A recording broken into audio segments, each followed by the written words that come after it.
Auto cluster के विकास करने के लिए यमुना अथॉरिटी में जापान के निवेशकों के लिए जापान की एक डेडिकेटेड सिटी के निर्माण के लिए भी यहाँ पर विस्तार से चर्चा हुई और इसके लिए वहाँ लैंड अलॉट करने की कार्रवाई हुई है।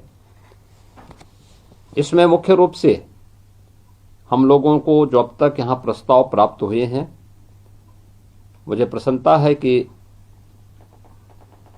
90,000 करोड़ रुपए के एमओयू जापान के अंदर, 1.5 लाख करोड़ के प्रस्ताव यहाँ पे जापान और यामानासी में उत्तर प्रदेश के इस डेलीगेशन को प्राप्त हुए हैं। और इसी प्रकार से सिंगापुर में 60,000 के एमओयू और 1 लाख करोड़ रुपए तक के हमारे पास प्रस्ताव उत्तर प्रदेश में निवेश के लिए आए हैं, जिन्हें इन्वेस्ट यूपी और उत्तर प्रदेश के हमारे अन्य विभाग आगे बढ़ाने का काम करेंगे।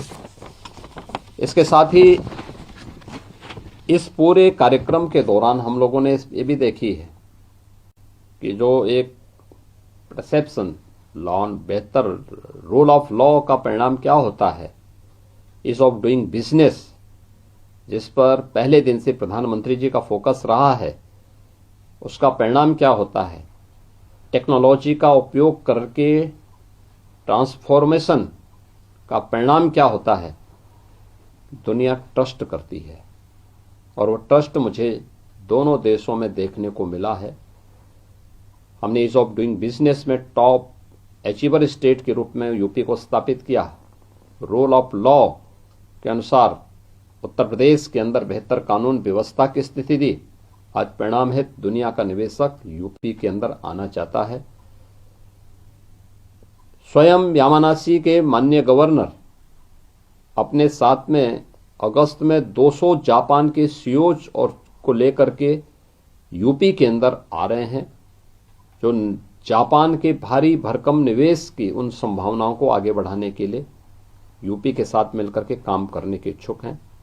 ऐसे ही सिंगापुर के अंदर भी एक बड़े पैमाने पर उनका एक बिजनेस डेलीगेशन यूपी के अंदर आने को उत्सुक है, जो उत्तर प्रदेश के अंदर अपना निवेश करने के लिए उत्सुक है। और हम लोगों ने इसके लिए अभी से अपनी कार्रवाई भी हमारी प्रारंभ हो चुकी है।